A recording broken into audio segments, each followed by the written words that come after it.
Well, hello, folks. Welcome back to a video. Let's see if this is in my door shut. Try to prop you guys up somewhere. But hello. You guys know if I skip the gear change show on Saturday night, I usually do it Sunday night. So hello, everybody. Welcome back to a gear change show here for a so in lieu of so I basically wanted to, I was going to do the spot 24 hour, but I thought I'd do something that's been playing the mind of a lot of people in the last month or so, because we've been watching a lot of endurance races, safety cars, and stuff like that. So yeah, I'm not going to tell my thoughts on it because the safety car is there for a reason, to keep everybody safe so no one gets hurt or injured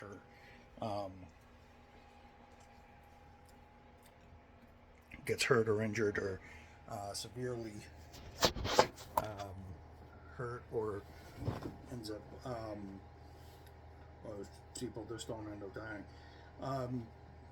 So what is the safety car? What is the safety car? The pace car over here, those of you who reside here in the U.S. So what is the safety car slash pace car? Well, the safety car slash pace car is a car that will start at the front of the field at the beginning of the race. Usually they do a couple of laps at the front of the field, and then they dive into the pits and the cars go off and they start charging for position and the race starts. Pace cars have been around. Pace cars have been around ever since the motor racing. Ever since motor racing has been around. Pace cars really haven't been around too long because of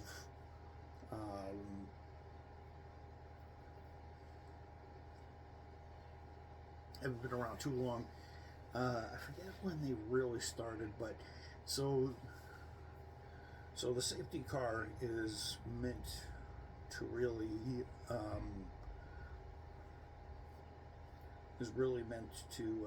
neutralize the field in terms of whether there's a bad act. Well, it's supposed to pace the cars usually at a certain speed to make sure that the cars can keep their tires up. And pace cars really didn't. I know in Formula One, pace cars really didn't start getting used till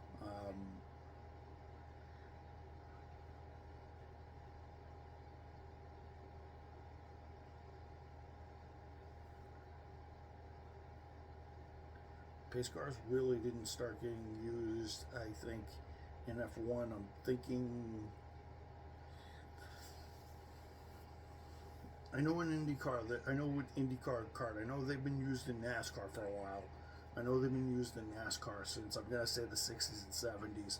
I know they've been used in the Indy 500 and open wheel racing. Is the reason how I know that is because, well, they've had specials for the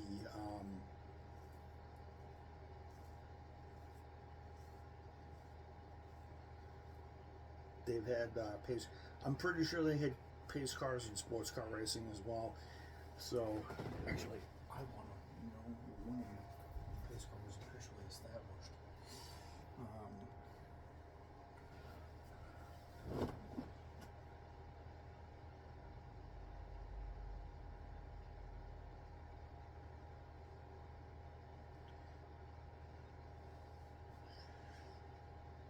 So I'm not going to paraphrase because this is off Wikipedia. Safety car, pace car safety car over safety car over in the over in Europe, pace car over here in over here in the U.S. So um,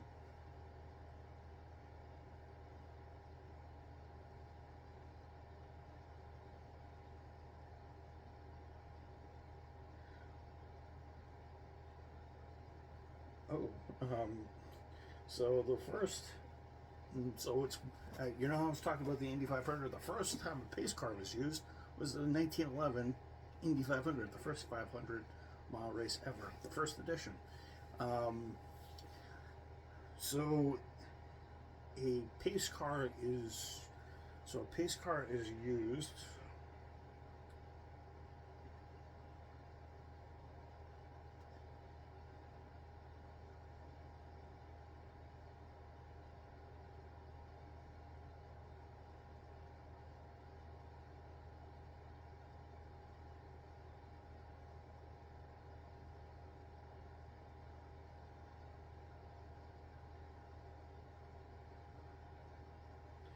So what happens is so what happens usually.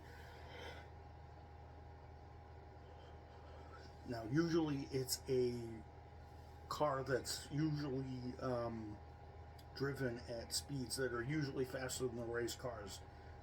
Well, while they're under caution, not while they're driving, and usually the pace car, whether it be IndyCar, NASCAR, um, sports cars, um, or Formula One racing, or truck racing, yes, to do race trucks. Um, the safety car is meant to have the field start behind it. In some events, it's usually divided up into two groups, like at um,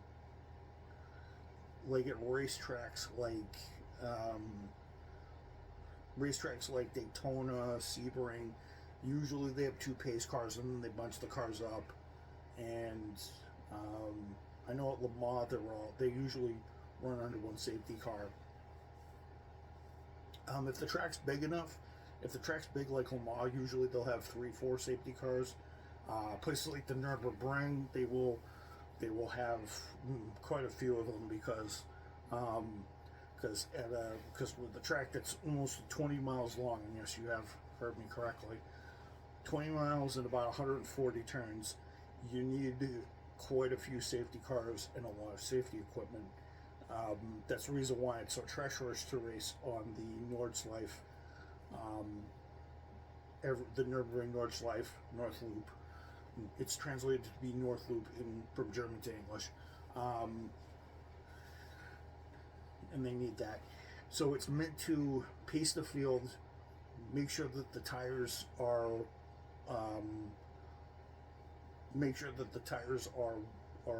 kept at the right operating temperature during the initial start and on restarts.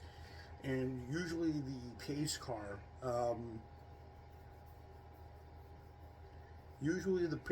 is a road car that's usually high performance. It's usually a car that can go fast enough to make sure that there could be heat in the tires. So in NASCAR, it's usually in NASCAR usually it's one of the showroom stock cars. It's usually one of the showroom cars that they use. The Indy 500, same thing. Usually it's a showroom car that's usually made for the duty of racing. And a lot of pace cars, especially if you're running, let's say you're running touring cars, and your pace car is a Corvette or a Mustang, or a Mustang GT350 or a GT500. Usually it's going to outperform some of the race cars, and it needs to kind of be fast in order to stay ahead of the pack. I know when I went to Watkins Glen last year, they had a baby blue, Robin Egg blue CT5V CT5V, probably we're making 668 horsepower. And you need that because the race cars are making almost close to 700 and can do over 200 miles an hour. They do this in order to make sure that they are going to be fast enough to keep the car's tires warm during caution periods, and I think it was during the F1 era that they would usually use a sedan or a coupe or something like that, because usually the drivers would be able to pace themselves at the front, but they'd have a pace car. Now when does the pace car usually come in, and usually when does it? Well, the pace car usually comes in when there's a problem on track, or if they need to neutralize the field and they need to guide them back to pit lane if there's a red flag procedure, especially if there's inclement weather. Let's say it's raining very hard or it's foggy, like the Nürburgring 24-hour this year and the Le Mans 24-hour this year, and the Watkins Glen 6-hour, and some of the Spot 24-hour this year. We were under 2 hours of safety car for the Spot 24-hour, which I mean, 2 hours straight at one point. I think they may have had 3-4 hours worth of safety car, which was hilarious. I mean, they just, before the rain came in, it was nasty. They also come in to make sure that the field goes through all the safety procedures, make sure they all get lined up, make sure now with the wave around procedures and a lot of racing series to make it more competitive and not have everybody fall behind. Usually they have a couple of pace cars to do that. So the pace car has evolved over the years. It first started off as little sedans, and then eventually it would go into the muscle car when the muscle car came along. Same thing in Europe, they have fast cars.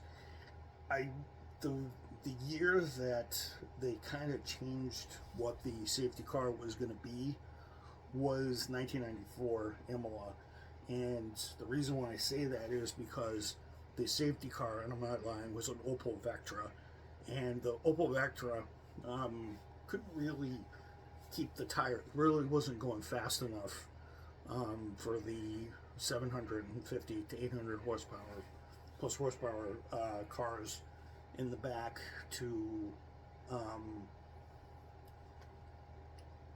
keep the field's tires up. I mean, Ayrton Senna had to speed up had to almost get beside the pace car, the Opel Vectra, to get it to go. And it's probably one of the leading causes, it's one of the many reasons why his car wasn't up to snuff and up to temp. Plus there's the allegations that his car was defective and it had a bad steering column and his reaction times were bad. And we could have had him living at the age of 50, but fate happened. So after that, what happened was his pace cars started to speed up, and they started to have more high performance models and have the cars modified in order to do the duty. Now if you watch an F1 race today, usually there's a Mercedes Black Series with a bunch of gizmos and 550 horsepower, so it can keep up with the turbo hybrids that are going behind it, even though it has half the horsepower of the F1 cars today. Bernd Rosemeyer is the official pace car driver of Formula One. There's an Aston Martin pace car, and I think there's one other one, but I think it's mostly just the Mercedes ones with about 600 plus horsepower, and they need that because they need to have a car that keeps them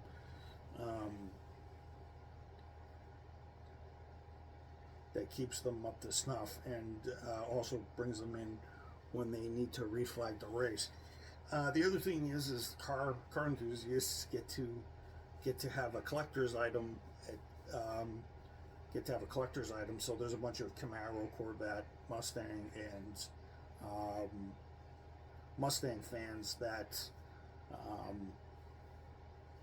Mustang and Camry fans, even though Camry is really not a pace car, and it never will be. I don't understand why they have Camrys pacing NASCAR races when they don't have the power to do that. So I think but NASCAR stock cars, you can usually warm up the tires very quickly. You really don't need, you need operating temperature, but I think the NASCAR guys can do it on their own. So that's the reason why majority of the races you'll see a Corvette Camaro or a Dodge Viper or a Dodge Challenger or something that can drive very fast and have enough top speed. So plus you have collector's editions of these cars, like if you're into the Indy 500, there's ones from the 60s, 70s, 80s, all the way up till now. I think it was, I don't know what the official pace car was this year. I think it was a Corvette. But there's been Camaros, there's been Firebirds, there's been Mustangs, there's been Plymouths, there's been Dodge Chargers and stuff like that.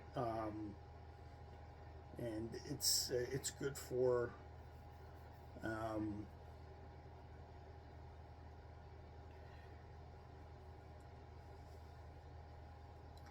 and it's good for for people who want to collect a car and have a keepsake from a different era.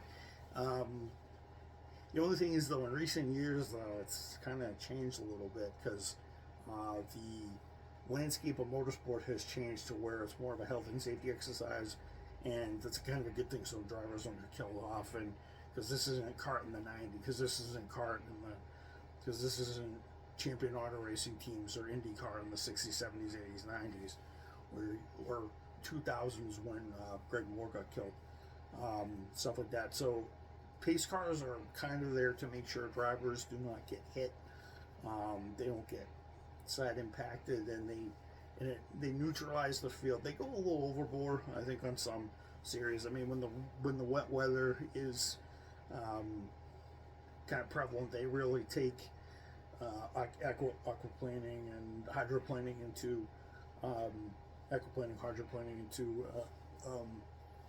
account, and it's because of certain accidents in the past where Greg Moore, Alan Simonson, Ayrton Senna, as I mentioned, Dale Earnhardt, and Scott Brayton, some of these kart IndyCar guys. Especially in Indy, you need a car that's very quick, because you need a car that's going to keep up with the field.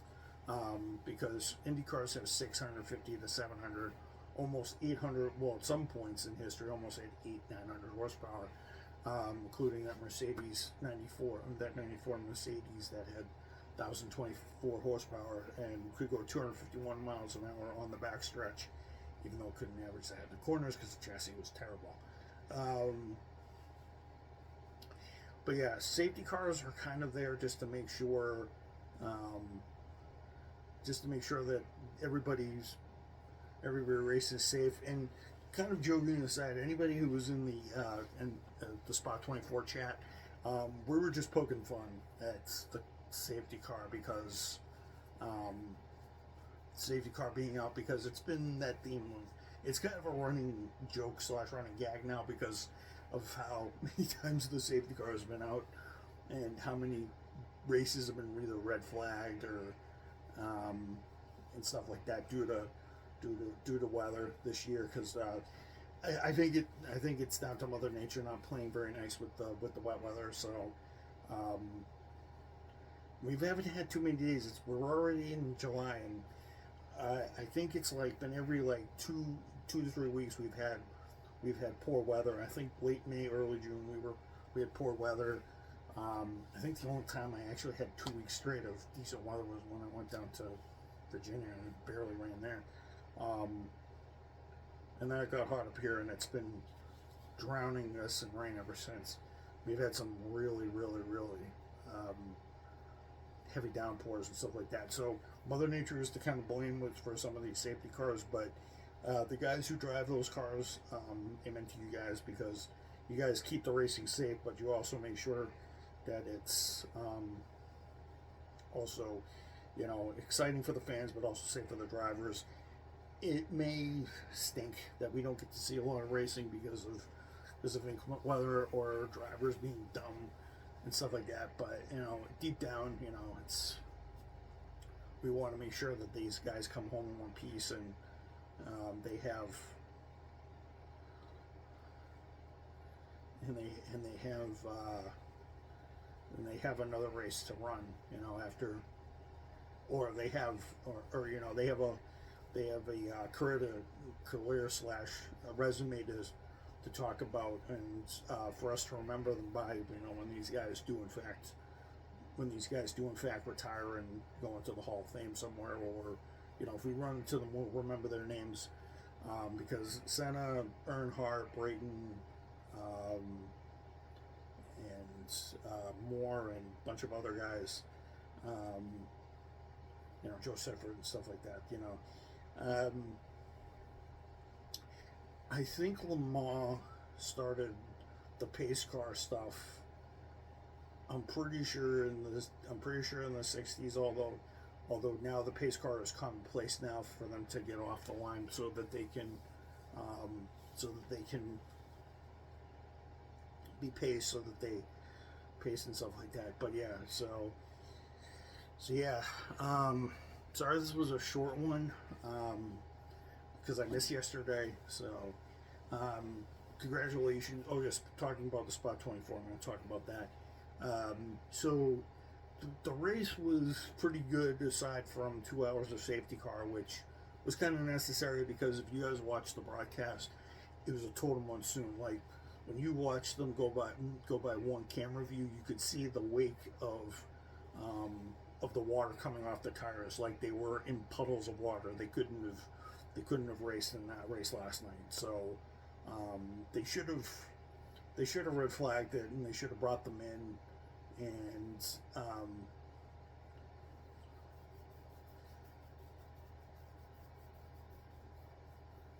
should have run them in. But I don't think that. But I think after what's happened at Le Mans and Nürburgring, I think that they were looking to keep the cars circulated, keep everybody's hopes going, and not put everybody to sleep. And I think the track organizers at Spa also kind of remembered this 6 hours after the crash, and they had to do the last 2 hours. They replayed the last 2 hours of the race. And stuff like that. The racing was good, especially during the nighttime when it was lightly drizzling and wasn't too heavy. And you know, there was some great battles between Ferrari, Porsche, Lamborghini. I'm pretty sure Aston was up front a little bit. And the 007 Aston Martin ended up winning the Come to You Racing team won. Congratulations to them. Nikki team, Marco Sorensen and Mattia Drudy won overall with a total of 486 laps, I think it was. Not the highest count, but kind of expected when you're sitting behind the safety car for, I'm going to say, 2+ hours in total. So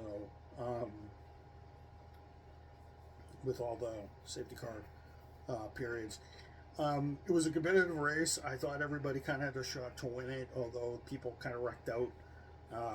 I think the defending race winners, I think one of the defending race winners, or one of the race winners from previous years, Road Racing, crashed out. There was a nasty race with about 19 hours in, and about 4 hours in, this Ferrari got absolutely rear-ended by this Porsche at about 124 miles an hour, which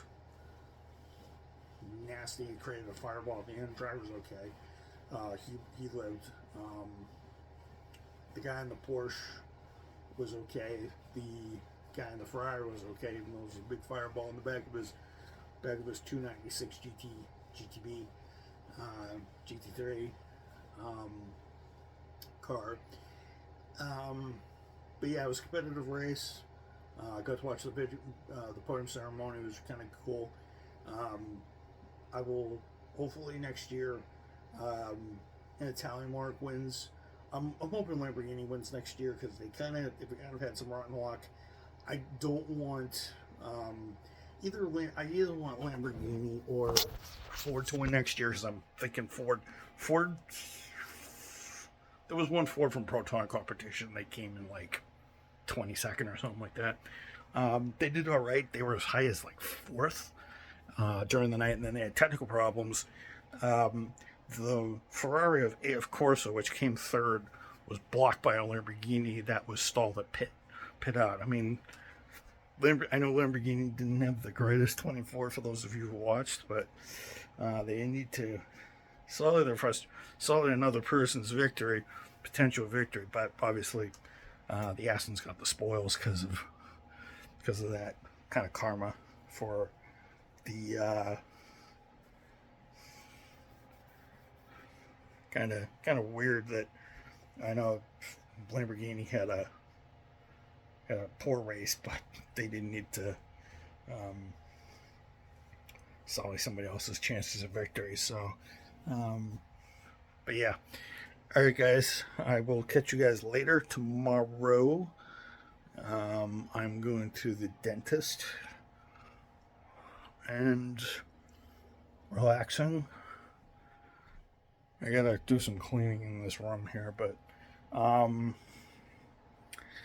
then I'm gonna go see a movie at like 7 o'clock with a friend of mine, and call it a night and get ready for the week. So, and then I'll probably record at night when I come back home. So from work. So I will